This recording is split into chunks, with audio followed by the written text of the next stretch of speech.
Hello, everyone, and welcome to Credential Seekers, Proliferating Programs, Frustrated Employers, How to Solve a Risk-Filled Disconnect webinar. My name is Patty Webb, and I'm the Marketing Manager for Stylus Publishing. Stylus webinars bring you direct access to our authors and their latest titles. Today, I'm happy to introduce Paul Gaston and Michelle Van Noy, authors of Credentials, Understand the Problems, Identify the Opportunities, Create the Solutions. Moderating today's webinar is Stylus Senior Editor, David Brightman. As the US economy continues to recover from the pandemic, employers still struggle to identify workers with skills they need, while millions of job seekers seek credentials that will qualify them for employment. Why? While there has been an astonishing proliferation in the number and variety of credentials, there has developed an equally astonishing deficit in information about them and in quality assurance on their behalf. Making the connections between ambitious learners and appropriate programs and between credential earners and employer expectations has never been more of a challenge. Gaston offers higher education leaders, employers, and academic advisors a guide to this complicated environment, clarifying the differences among degrees and non-degree credentials, such as apprenticeships, badges, boot camps, certificates, and job training programs. Van Noy, Director of the Education and Employment Research Center at the School of Management and Labor Relations at Rutgers University, clarifies the complex transactions necessary to bring together those who earn credentials and those who seek the skills of credential recipients. Together, they describe a situation that, while opportune for many, can be problematic for many others. Through a series of takeaways, the authors offer strategies to encourage those best positioned to create positive change. Thank you to all of you for coming in today, and welcome. Thanks, Patty. So, very excited to talk with you, Paul and Michelle, today. I'm David Brightman, as was mentioned, senior editor at Stylus, and I had the pleasure of working with the authors on this book. And now I get to talk with them about it, which is really fun. There's just so much to talk about with this book, and I love the subtitle, that Understand the Problems, Identify the Opportunities, Create the Solutions. It signals to me that this was intended as a practical intervention, not sort of a remote scholarly study, but really intended to help folks. And so that raises the question for me: is this moment unique in some way, or did you just simply see the attention to this topic as long overdue? Well, I actually would say in some ways it's a combination of both. For me, this has been a long-standing interest areas, understanding credentialing. And I think there is a lot of sort of scholarly thinking on this topic that informs our book. But for me, I think the main interest in a lot of scholarly pursuits is thinking about its applications and how it can have real impact on practice and policy right now. And so I think that what we tried to do, or at least in the book, is to try and draw from that scholarly thinking and craft a book that was framed by that, informed by that, and has immediate relevance to policy and practice. So I guess to your other question, which is, yes, I think we are at a moment, and I think there's we've been building up to that in a sense that there is a lot of interest in credentials, and there's a lot of opportunity and a lot of challenges, as our book gets at. And so we are at a window where people are thinking hard about these questions and figuring out what to do. And so I think that's really what we're hoping our book will do, is really provide thoughtful guidance for people who are grappling with these issues, that there are no exactly clear prescriptive answers, but a lot of questions that are really important to think about. Yeah, I'd certainly agree with that. I think there really are two answers to your question related to the two broad aims of the book, one of which is to be informative. Right. And in that sense, I think this is a book that could have and probably should have been written anytime in the last 20 years or so, because the problem has been one that's been developing over that period. But the book is also intended, as you suggest, to be useful, to create opportunities for improvement.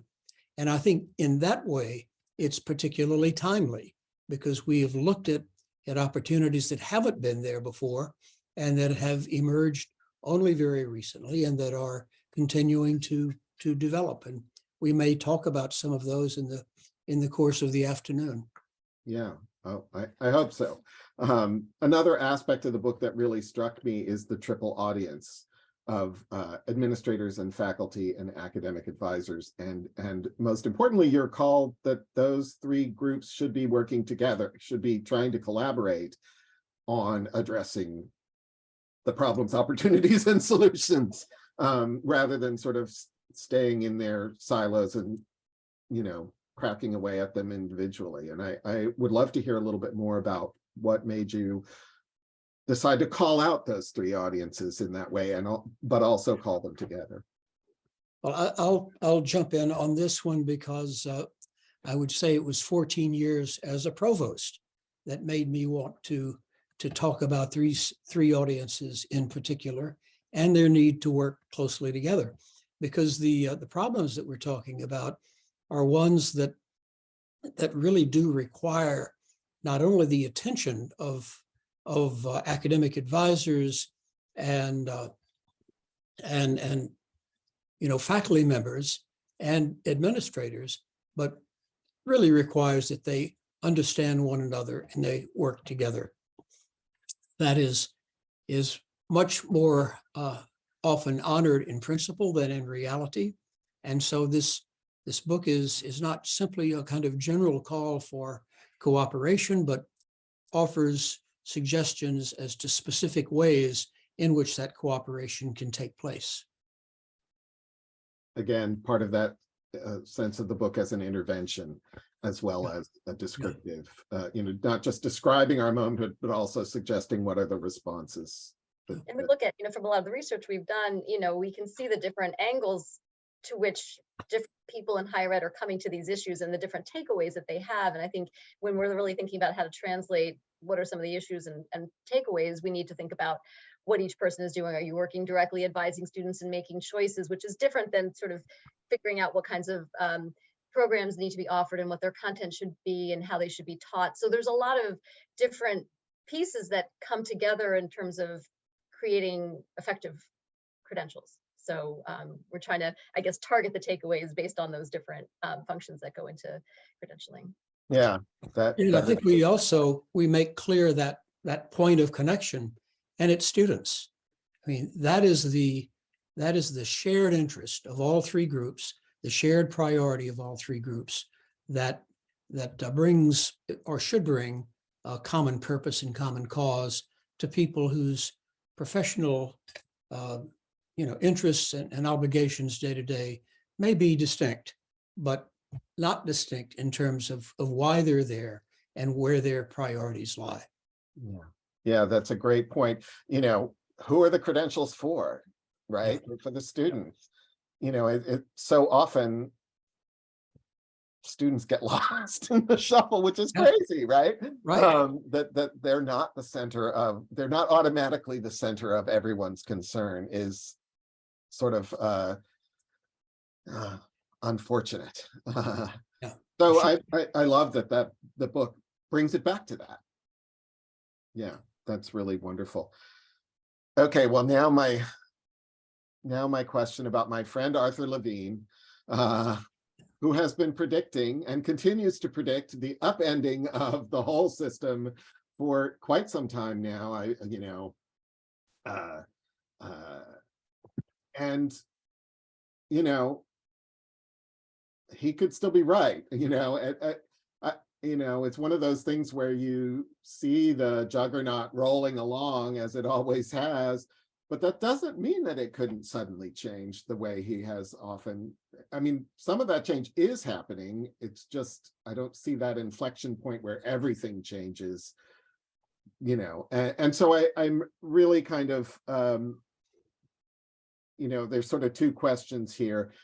One is, do you think that it's just gonna keep going along and we won't necessarily notice the inflection point? We won't see it till we're looking backward at it, or are we about, is something coming that's just going to totally flip the equation and change the way higher education is done and viewed and so on? And does it matter? Is one preferable, right? Is it better if we just keep evolving, or do we need the shock of a sudden change? Well, I think it's a really interesting question about how change happens and how much I would say the idea of certain credentials are institutionalized in practice and what people do. And I think that's the real trick.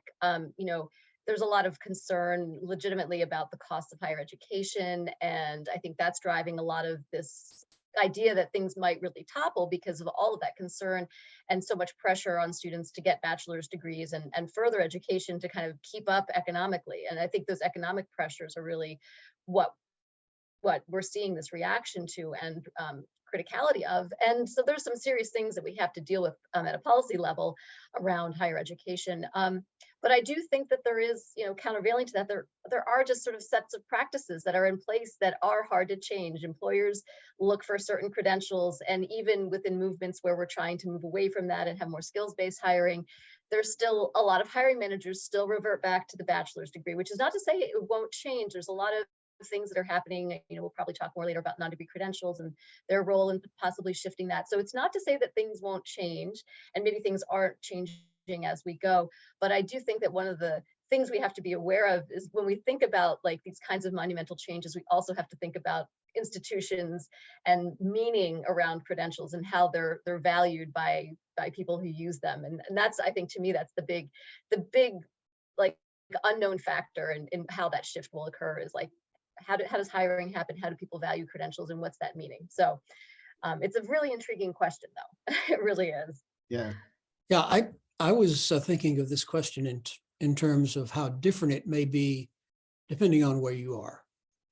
If you're working for an institution that goes out of business, it's Armageddon today for you, Mhm. and the revolution has come. If you're and of course we quote Arthur Levine at some length in our chapter on the doctorate, and particularly on the educational doctorate, the EDD. And I think part of his answer would be things change when you pay attention to the right issues and you make progress with regard to those issues. I think it is also a question, and I believe that Arthur Levine would agree, it's part of knowing what you can change and what you really can't, and what needs to be given your attention right away, and what needs to be. I've been enjoying giving discussions of some case studies to people working in accreditation. And there's some very live issues right now there that have to be dealt with, like yesterday. And I won't go into those, but then there are others that I think responsible people are going to pay attention to over the long haul. And I think our book is an effort to support that kind of strategic and incremental progress, so that part of the issue of leadership is to decide what's most important for me today, what's most important for my institution this month, and to work on those things. So it's a kind of balance. Yeah. Yeah. But if you lose your job, then it's all happened to you. Yeah. already. Yeah. Well, yes, exactly. And well, this is one of those conversations where I want to schedule 5 more webinars with you, because the two of you, every answer that you give to a question, I can see 5 more hour-long discussions coming out of going into the particulars of the things that you're talking about, because it's So can we. Yeah, there's so much here. There's so much here, and fortunately, for readers, it's in the book. A lot of that is in the book. But yeah,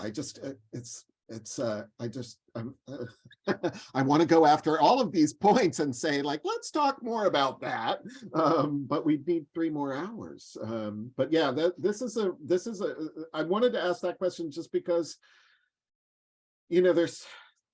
there's so much in the different critiques that he, of course, we all know about his critique of the ed.d. But the thing that I always think about is I remember him doing a session at AAC&U one year where he was basically, he and his co-author started out by saying, well, there's sort of two populations, and one is the adults, and if higher ed doesn't figure it out, the for-profits are going to eat their lunch. And, you got to do a better job with adults. Now, onto the traditional population, and then, the rest of it was about the traditional population, which was itself very interesting. But, that big challenge was always, well, how is higher education this, granted, American higher education has a more recent evolution, but the basics are 1,000 years old. How are we going to evolve that quickly to do a better job with adults? And, to be fair, and this is, I'm commenting here on your talk about evolutionary change versus that sort of snap moment where everything changes. I think higher education has been trying to make that change, and in some ways has made it, and quickly. And that's where the non-degree credentials, I think, really come into the conversation. But Paul, you're right. If you're at a little liberal arts college that's closing, you obviously don't feel that things have changed quickly enough. Yeah. I mean, that's it's a painful spot to be in if your job is on the line. But anyway, well, enough out of me. Unless any of you want to say more about that, either of you have anything you want to add to that? No, it would either be, silence or another couple of hours. So, well, okay. Yeah. No, I think it's the idea of credentials. It's a very interesting idea. There's a lot of symbolic value, and the question of change in that realm is a very interesting one. I'll just leave it at that. That's the thing I could talk about for hours. Well, I mean, I just think about the basic fact that when I graduated from college, even for a middle-class person like me, college was pretty expected, but it wasn't required. Now you can't do anything if you don't have a I mean, it's really hard for a person who's trying to get by on just college has taken the place, for the bachelor's degree has taken the place of a high school diploma as your sort of basic entry into our society. And so that's just in my lifetime. So that's, for higher ed, that's rapid change. Anyway, I was really glad. Go ahead. Just to a point you made earlier about the importance of adult learners, I think one of the principles in our book is that it would be a good idea to treat all of our students like adult learners. Yes. And to recognize that the priorities of those who are more mature and those who are beginning their education are not all that dissimilar. And needn't be regarded as all that dissimilar. And if we bring the same kind of personal attention to the adult learner, and also the kind of pragmatic and practical approach to the younger learner, we're going to be serving both more effectively than we typically are. That is so great to hear. That really that puts a sort of vague thinking in the back of my head into a very clear formula that I want to make a plaque and then install it everywhere on every campus. That's really quite wonderful.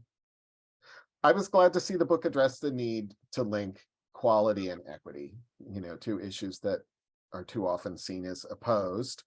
What are those? How does that play out at the level of credentials? Where I'm guessing that those tensions are, very much involved in how we think about credentials. Would you agree? Yeah, I mean, I think they really are one and the same. I think that ensuring quality and ensuring equity are really they go hand in hand. I think many of the principles that we talk about with one really relates to the other. It's not a trade-off of I'm going to do one and sacrifice the other. They're really both things that happen at the same time with all the things that we're talking about in the book. They are completely intertwined goals. They are inherent to everything that we're talking about. Yeah, I agree with that. I don't think the issue is one of a tension between the two, that you have to choose between them.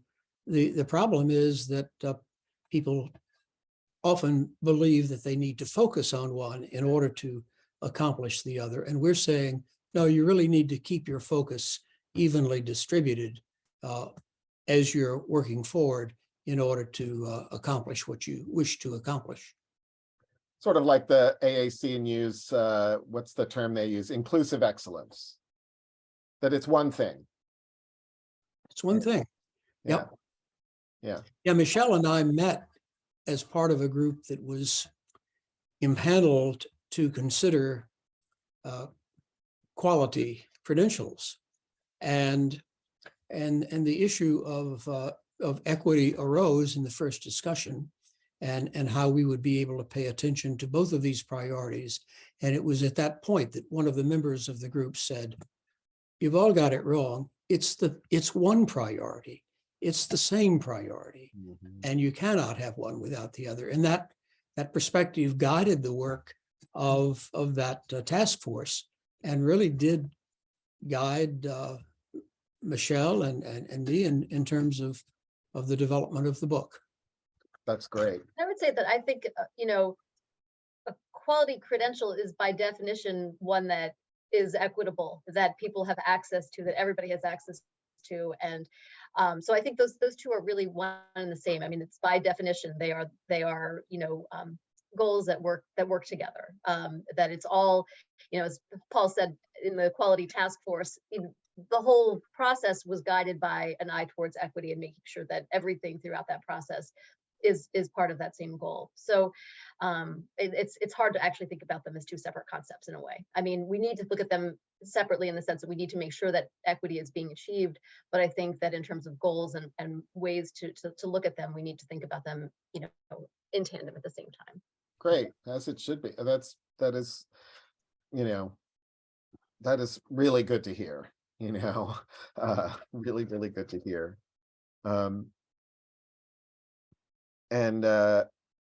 So one of the most striking features of the book is the wonderful attention paid to non-degree credentials.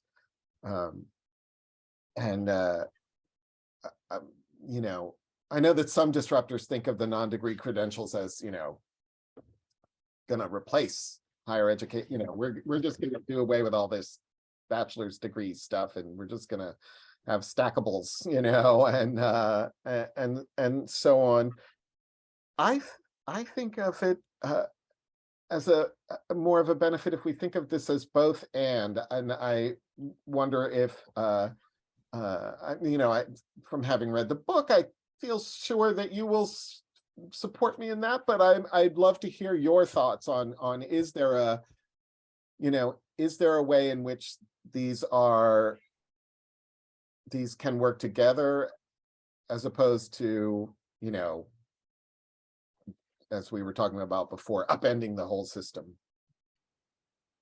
Yeah, Well, I would say both and works for many people and is a wonderful model. I think that either or works for some people. Okay. And that both options are on the table and should be for individuals. And it is frequently the case that one option kind of morphs into the other. That's the opportunity, that's the fluidity. Of course, the risk of that is getting caught somewhere in the middle and doing a lot of work that turns out not to be adding up to very much.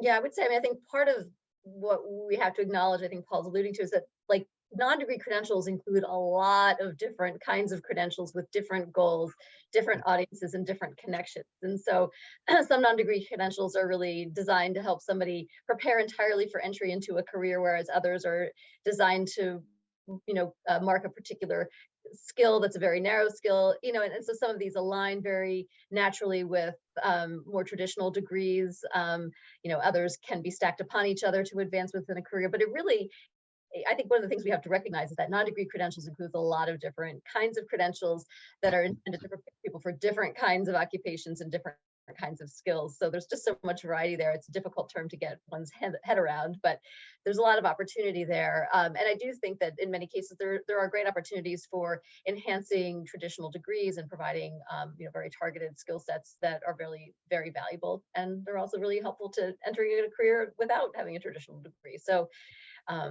it's just there's so much variety.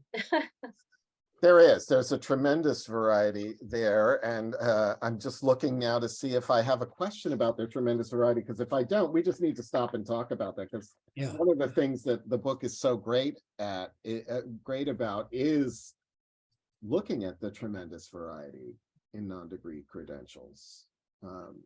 Well, one part of that variety we might look at right away is, the future of the liberal arts degree, and a matter of some discussion these days. And one of the ways in which liberal arts degrees can and perhaps should be strengthened is by building in more limited terms of study leading to non-degree credentials as a component.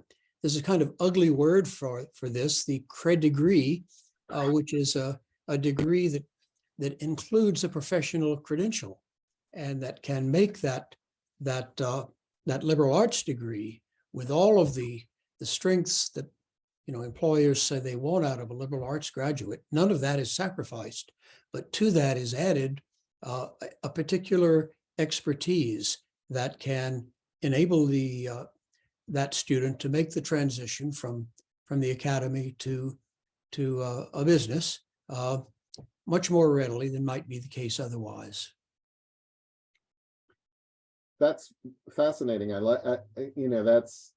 don't know that we think in those terms. One of the things that's great about this is to bring that perspective here, because I think there's a sort of generalized perception that non-degree credentials are, purely to get you started down a career path, right? And nothing wrong with that, but I like the idea that it can also help the liberal arts graduate go down a career path, because we do hear so much about like, oh, well, what are you going to do with that degree? So, yep. Right. And when we think about non-degree credentials, we should be clear we're talking about certificates that can be short-term or longer-term. Some of them might be credit-bearing, some of them might be not credit-bearing.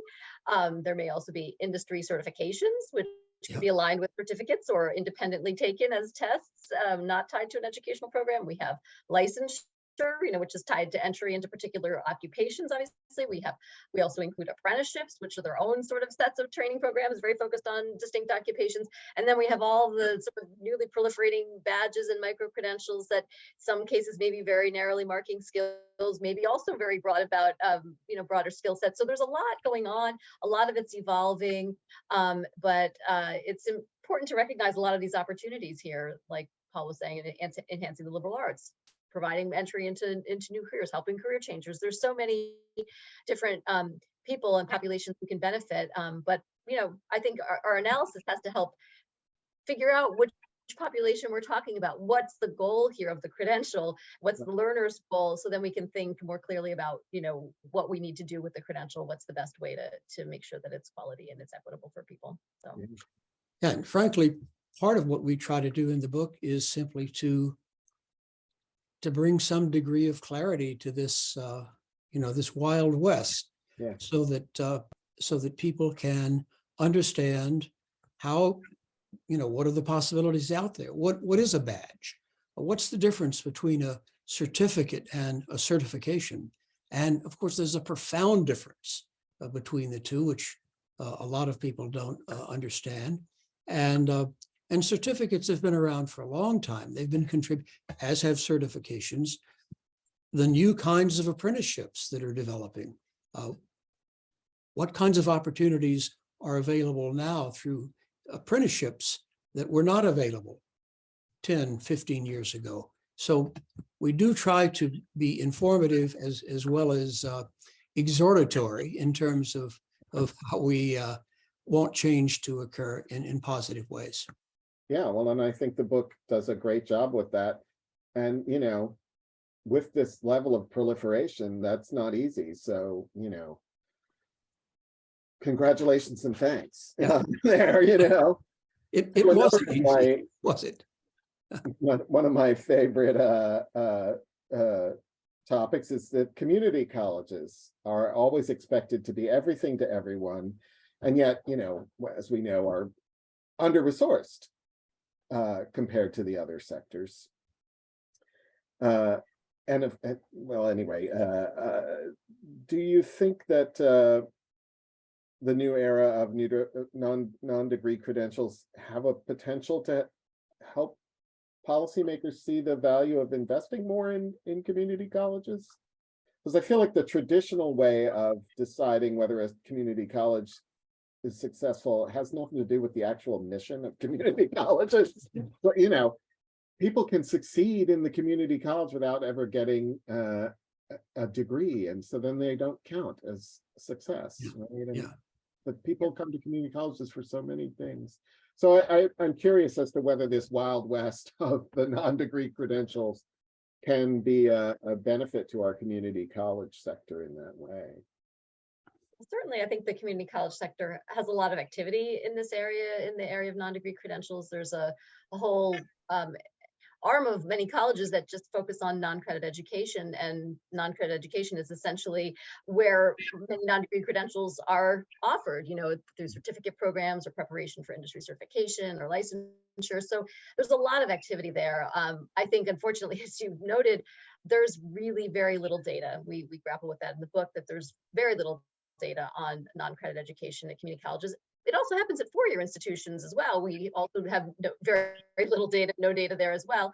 And so I think that's an effort where, there's a lot of discussion and activity, I think, around trying to build up that data infrastructure. And there are some states that do collect information on what's happening in non-credit. And I think there's increasing interest in these credentials and state investment in community colleges and non-degree credentials more broadly. And I think with that, inherently, there hopefully will be, and I think there is, sort of a strong interest in collecting better data and better understanding the impact of these credentials on students. And so I think there's really, that is a future area of work where I think we really do need to unearth more of what's going on and how they can help students. But I think there's, as you said, there's a lot of policymaker interest, and it really is recognizing the important role of community colleges in this area of activity. So more to come on that, I think.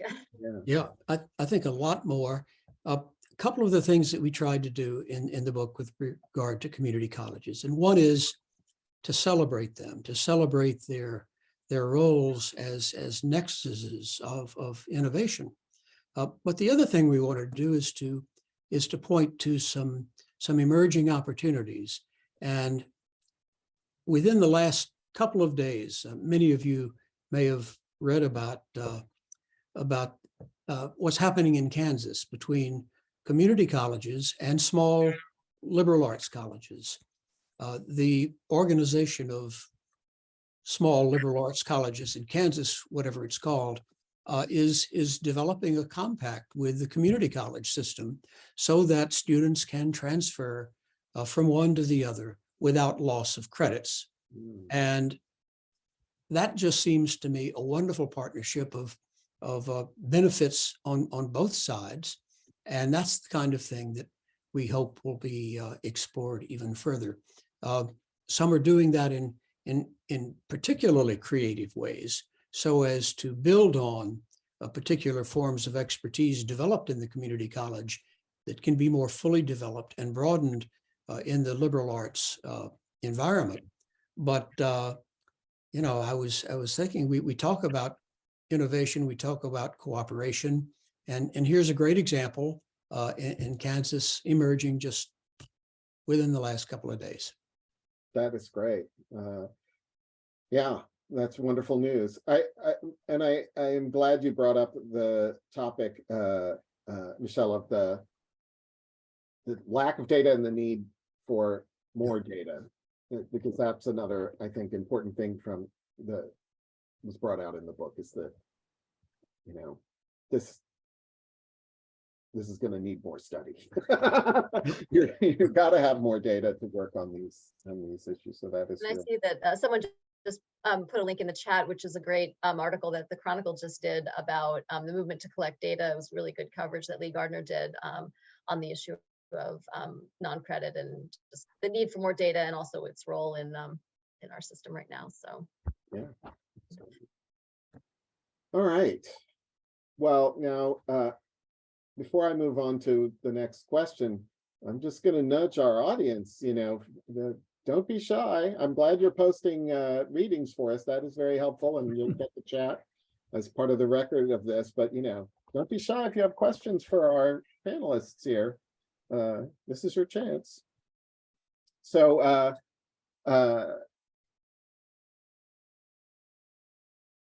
we've already really been talking about this, but I will just throw it out there again. This question of employers have been complaining, for, I don't know, decades about college graduates not really being prepared for the world of work. And one of the things that AAC&U has always observed is, well, the things you are complaining about them not being able to do, work in teams, communicate clearly, think creatively and critically, are the results of a liberal arts education. But do you think that the non-degree credentials might also help with this? I mean, you were talking about this before, Paul, about the I don't know if it was in relation to the credegree, but sort of adding something into your liberal arts education that really shows that that person has done, has applied their liberal arts education to in a context that's relevant to future career. Yeah, I would begin answering that question, though, on a much more practical level. And one of the consistent themes that we follow in this book is that employers need to be a part of this discussion far earlier than is the case in most instances. They need to be engaged. I mean, their professional programs, have community advisory boards and that sort of thing, that they may occasionally ask employers, what do you think about your graduates? But really, employers need to be in on the ground level, working with institutions to talk about curriculum, to talk about credentials and what it is that they need and what they need in terms of quality assurance with regard to those credentials. If they're, surveyed at some point down the line, well, what do you think of the end product? That's useful, but far more useful to get them involved in the discussion at the very beginning.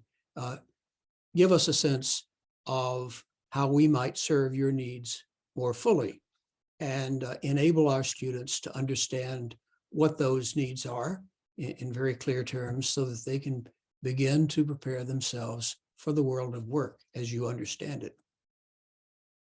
And I mean, this is really Michelle's bailiwick here that I'm stepping into, but I do think that the employer is often the missing element in this discussion, and that shouldn't be the case.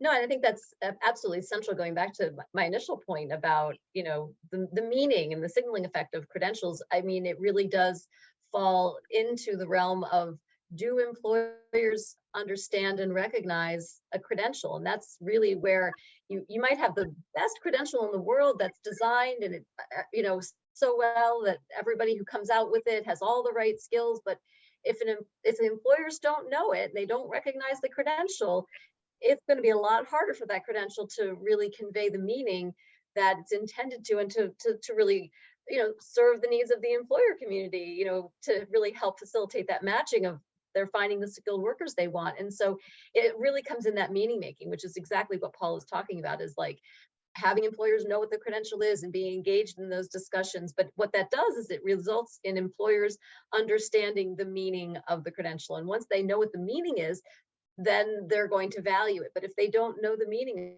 of it, how are they going to value it? How are they going to use it? They may not use it. And then, we don't solve their problem. So if they're so confused because there's so many credentials, they can't make sense of it. Again, we might have the best credential in the world that has, creates all the competencies we care about, but if employers don't know it. Yeah. become a problem. Right. Yeah.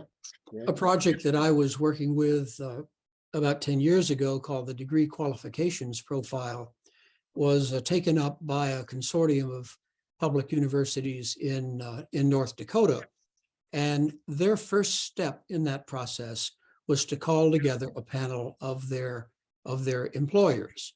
And one of the members of the faculty said, you know, we made a big discovery about our employer community.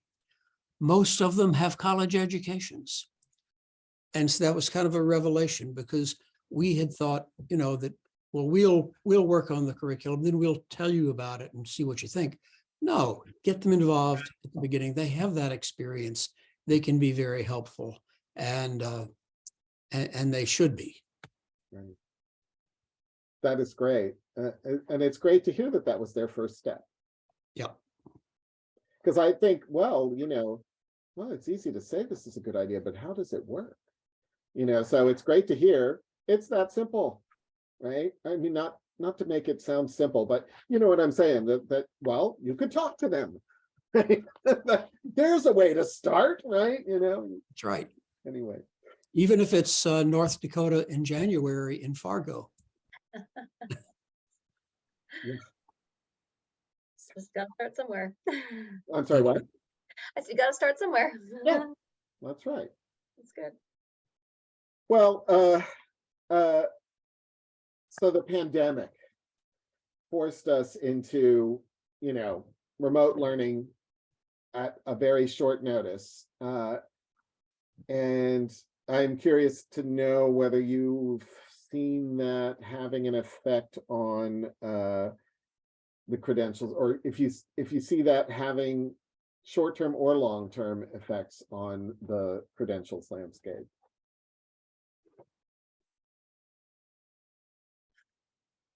Well, I can talk about one, I think, fairly dramatic effect, and that is a driving of the market towards short-term non-degree credentials with clearly defined, often clearly limited outcomes.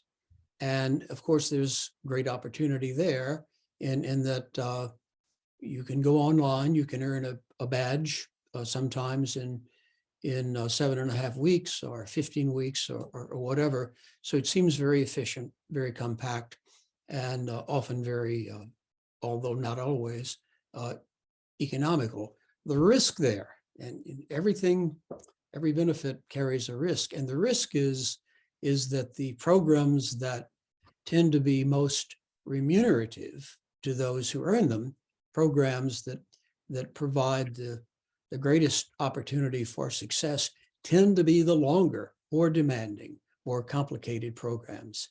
And so the trend that we saw in the pandemic of kind of pushing people towards the short-term, easily grasped, easily affordable credentials may not, for them in the long run, be the best possible option. I think that's kind of the open question out there now, as we try to come to terms with the long-term consequences of the pandemic. I think that's right. I mean, the enrollment impacts that we've seen, the declines, and all those patterns and potential learning loss that's happened. I think there's a lot of things that we possibly don't even have a full handle on yet that are going to be rippling through the system over time as we figure out the longer term impacts of the pandemic and how to respond to them fully. Great. So we have a question from the audience, from our participants here. Mark Kimball asks, can we focus on the general public as your audience as opposed to the higher ed planners, i.e. parents? Can you all talk about the relationship between the technical aspect, the credentials, and the things that prospective students are interested in? And why might a student focus on credentialing as part of their decision as to where to enroll? Sort of follows up in some ways with that drop in enrollment and sort of failure to see themselves in this, I think. So the good timing on this question. Yeah, and I'll respond first, because this was brought home to me when I was walking down the concourse at the Cleveland airport and found myself kind of falling into step with Senator Portman. And he asked me why I'd been in Washington. I told him, about the work on credentials. And he said, "Do you have a minute?" And I said, of course, sir. And the question that he wanted to ask was about a member of his family and about a particular kind of badging program in particular. And he said, I just wish there were some place that I could go, some resource that I could go to so that I could just know what this person's talking about when they talk to me about this kind of credential. And I thought, that's the audience that we also need to keep in mind, that this can be a resource for them. And in fact, in our preface, we talk about the fact that we've kept this audience in mind, and we believe that their interests need to be served. And I hope that to some extent we've served them. We have a very good index. And so that's a way to begin if you are really having a question about a particular credential. And I think it does serve that purpose. And, it's a purpose that should be served. Did you give the senator a copy of the book? We did, in fact. Oh, good. A stylus has done so, yes. Oh, okay, good. Good, Yeah, good. I will say, I mean, to me, it seems like the confusion among students and parents is not different. It's not dissimilar. It's very similar to the confusion among employers, and it has to do with getting the right information out to people about what a credential means, where it leads you to, what the outcomes are. And there's a lot of efforts going on nationally to try and make more transparent this kind of information. The employment scorecard is one effort, the credential engine. There's lots and lots of initiatives out there that are trying to make more information available. And hopefully some of that will become more used and clearer in terms of how it can inform decisions, because people are investing a lot of time and money. It's important for them to know what to expect. Yeah. It's a really great question, and one I hope that some advancement in the field will happen, and we're trying to shape those conversations so that some clarity can come from it, because there was a lot of confusion. Yeah. We have a couple of more questions here. So Teresa Sharp asks, how do you think a service such as LinkedIn fits into the employer credentials arena? Which is interesting. Mhm.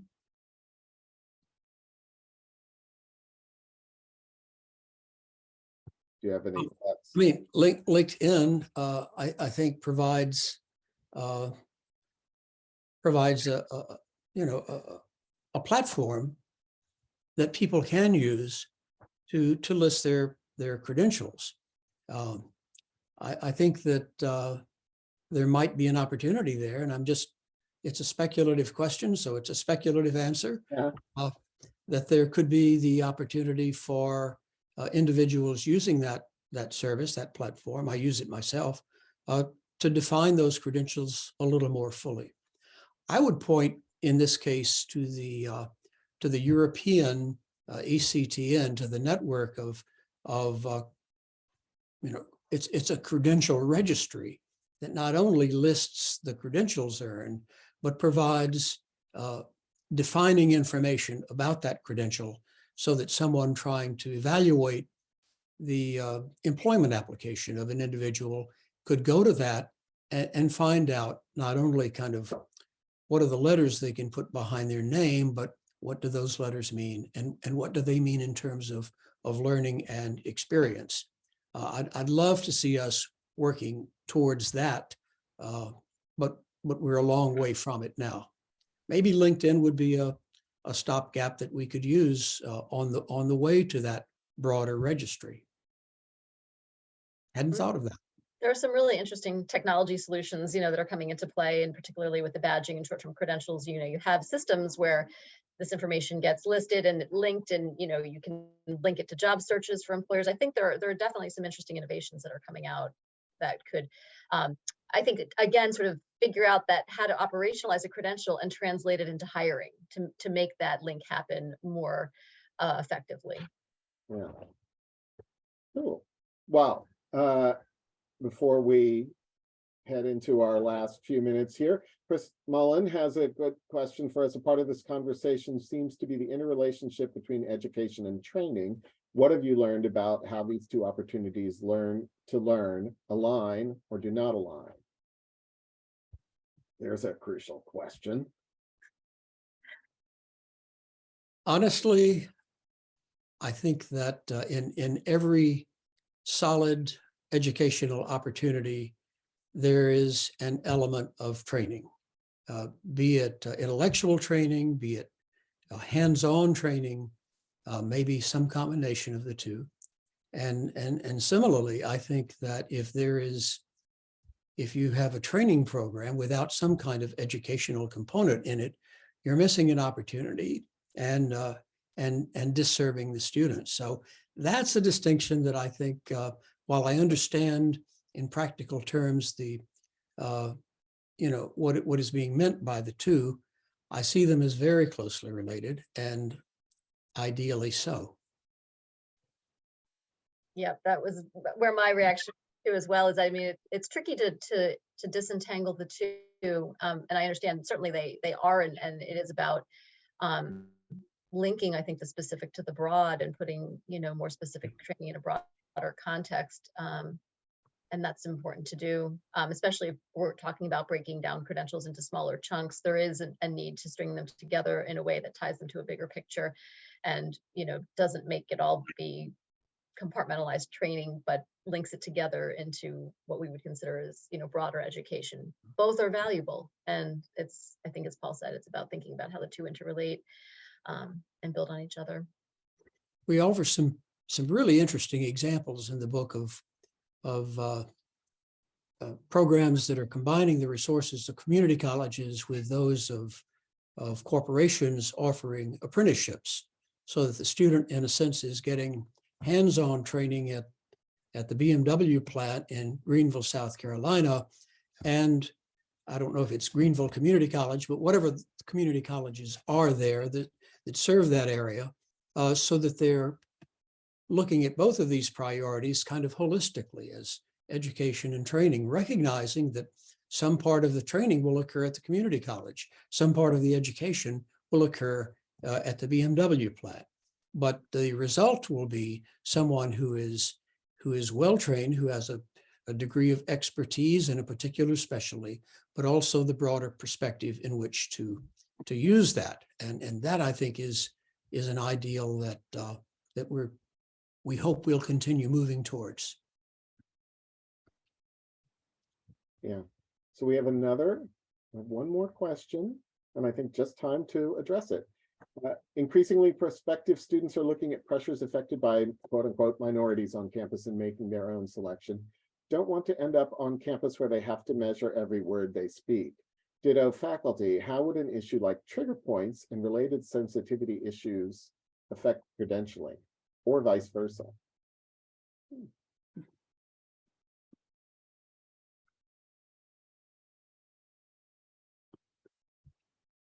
Well, as someone who's been in the classroom until very recently, teaching both literature and higher education administration, I think that the issue of trigger points comes up most often when there has been an unwillingness, or maybe that's too strong a word, or a lack of attention to effective communication with students. I mean, if learning is approached as a collaborative enterprise, as opposed to the imparting of authoritative wisdom from one person to a group sitting before that person, I think if that sense of collaboration and intellectual partnership is created, issues of trigger warnings really do not arise. And if they do arise, they can be discussed and dealt with in responsible ways.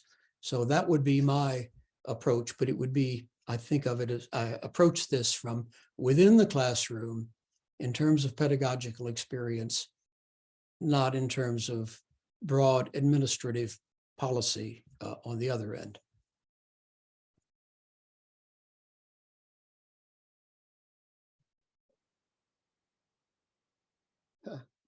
Okay, looks like we have a question coming in the chat. Are more efforts being made to prevent the badge metadata to be simply a word salad and move toward acceptance of a common skills taxonomy?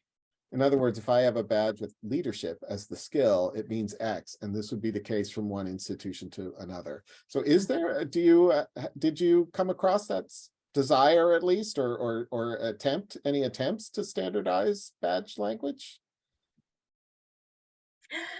I think it's a great question. I think it's a big challenge, frankly, that we're faced with right now. I think a lot of institutions are trying to figure out what badges mean for them internally. I don't know that I've seen, you know, an emergence of a common language yet. I think that's a conversation that's, you know, probably starting to percolate, and I think that this is right on the sort of pulse of where things need to be, because I think as institutions get more defined about what they're doing, that these kinds of conversations to find commonalities among that language, I think is really important for transparency, and also for making sure that all of these emerging badges across institutions are able to translate into some value with employers, as we were talking about. If we have this cacophony of lots of things with lots of different meanings, it sort of actually ends up undermining all of it. So I think there is going to be more of an incentive to try and do that. But I think it's an emergent area right now. I think it's a really great question. Yeah, it's one of the priorities that we kind of leave there in the book at the end, something that desperately needs to take place, that on which there needs to be leadership. So the questionnaire, I think, has put a finger on a really hot button, and one that needs to continue to receive attention. Great. Well, thank you both. It looks like we are coming to the end of the hour, and Patty's going to need to take back over here and give us all the information about where to, you know, when you're going to get the recording and so on and so forth. But I just want to say thank you both. This has been really wonderful, and, you know, even for me who's read the book, super illuminating. So thank you so much for coming and talking with us today, and thanks to everybody who's attended and raised all these wonderful questions. So thanks, everybody. And yep. Thanks, David. Michelle. Thanks, everybody. Thanks, Michelle. We appreciate it. Yes. Thank you to all of our authors for sharing their time with us today, and thank you to everyone who tuned in live with us this afternoon on Zoom. If you're interested in ordering credentials, use code CRED22, that's CRED22, to get 20% off the book and free shipping from Stylus. I will share the link and code in the chat bar. The webinar video replay will be available next week and shared on all of our Stylus social media feeds. Registrants will also receive a follow-up email with all of the links shared today. Also visit our Stylus webinar calendar online to check out our upcoming webinar events. And if you have any feedback from this webinar or any requests for future webinars, please feel free to email us directly at stylusinfo@styluspub.com. Thanks again, and have a great afternoon, everyone. Thank you. Thank you.